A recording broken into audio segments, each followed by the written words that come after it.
Hey. So question, how many meals a day do you honestly eat? Meals, not snacks, not grabs. Meals a day do you honestly eat? Because the average American eats 2 meals a day. Hollywood and all of the press and everything tries to convince you that we all eat 3 meals a day. And it's healthier to eat 4 meals a day. But how many meals do you actually eat? I frequently only eat 1 meal a day and then a couple of snacks. One of those snacks being a vitamin drink with all of my daily requirements. Right now I'm cooking some dollar store sausage, which is very heavy on the sugar. And I cook it by filling the pan full of, well, I put about a half a cup to a cup of water in, and then the frozen sausage in, and then I cook it till the water's gone. And that puts 90% of the oil into the pan and not the sausage, because the sausage is really, really almost pure fat, because it's dollar store. Anyway, back when the kid was young, he used to say, "We're so ghetto." He used to complain about how poor we were, because he saw behaviors of mine as poor without understanding that frugal is not poor. Anyway, right now I have a loaf of leftover bread-like substance that, if you've ever done gluten-free, is hard as a frickin' rock. So what I'm doing is tearing it into small pieces, and it's going to go onto a cookie sheet. I tried cutting it, and my knife wouldn't cut it. I was just sawing back and forth. It was kind of a real waste of energy and effort. I'm going to try again, though, because I'm a glutton for punishment, and I'm onto a bigger piece. It's hard as a rock. Okay, that saws. Can you hear that? Okay. So, I'm breaking it into littler pieces, and I'm going to put it in the oven and I'm going to toast it with a little bit of garlic butter. And then I'm cooking the sausage, and when the sausage is done cooking, I'm going to put that pan aside, get a second pan, and scramble some eggs. And when the eggs are scrambled and the bread-like substance is toasted, I'm going to make some basic sausage gravy. And I'm going to serve the gravy over the dried bread as if it's biscuits and gravy, because the gravy will rehydrate the dried out bread. Why am I drying it in the middle? Because if I just put the stale bread-like substance into the gravy, it will turn into snot bombs. The video cut off yesterday, so I didn't get to tell you about the gluten-free tortilla shells turning into snot bombs and the enchilada type thing. But they turn into snot bombs. They turn into glutinous, well, not glutinous obviously, slimy mass, because it's rice flour and potato flour, and it's a bunch of starches, and you get starches wet and they get slimy. So I'm setting up this stale, dead bread to toast. Why? Because there's about a meal's worth left. So there's about 3 meals worth left, and I can put the dried out bread-like substance into a jar and keep it for the next time.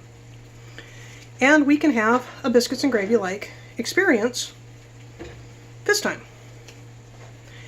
And the kid used to perceive that as being so poor we have to eat stale bread.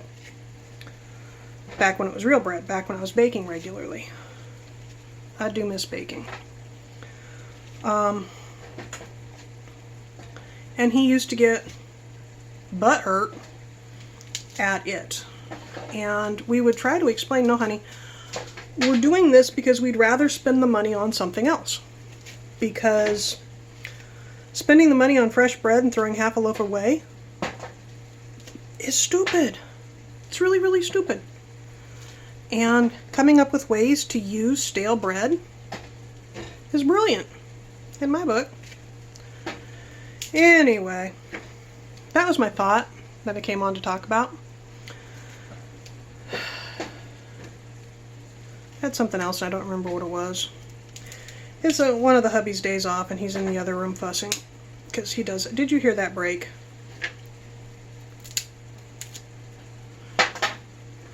This is stale, okay? But gluten-free stuff goes stale overnight. It really does. It's hurting my hands. Medieval Europe, they had something called sops, and a recipe will call for lay down a layer of sops. And what sops is stale bread or toasted bread to sop up the flavors that come out, the pan lickings. Do you guys call it pan lickings? The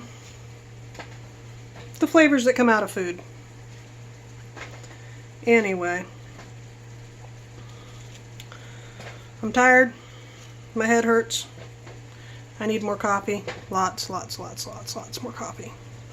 So what I got out of that, haven't put the butter on it yet.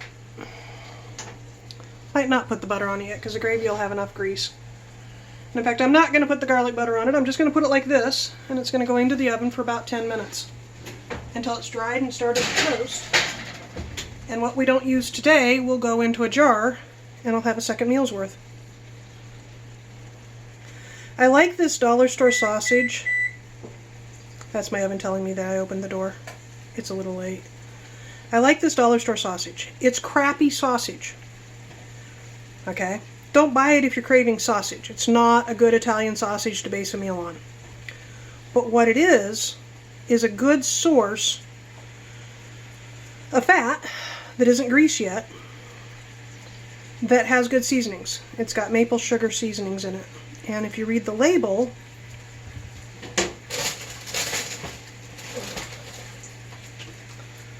this is what it is. Okay, and it's just this little package is full of links. And if you read the label reads pork, water, brown sugar, sodium lactate, which is a milk product, salt, sugar, dextrose, maple syrup, that's real maple syrup, natural flavors, sunflower oil, citric acid, and propylactate. That's a milk product. Okay? So you have 5 different sugars, which means that chances are if they didn't break the sugars apart, sugar would be the second ingredient. It's pork, water, and sugar, and salt. And 2 milk-based preservatives. And sunflower oil. I like that. Okay? It is a clean product. It's not quite 5 ingredients, but it is a clean product. Its definition of pork is obviously the fat, because if you look at this, it's 80% fat and 10% meat. But there's no binders, there's no gelatins, there's none of that in it. And there's real maple syrup in it. It's a bit on the salty side, but it will make a pan. It'll make 3 to 4 tablespoons of well-flavored fat to make a gravy out of it. And a gravy is simply cornstarch, milk, and fat. So what you're hearing now is that the water has evaporated, and now it's starting to fry the sugars, and I'm going to cook it until it caramelizes a bit. And then I'm going to scramble some eggs, and then I'm going to make gravy, and then we're going to have lunch at 3 o'clock in the afternoon. And because it's such a heavy meal, chances are we won't have dinner tonight. And yeah, how many meals a day do you eat? It varies from day to day, doesn't it? I'll talk to you later. Bye-bye.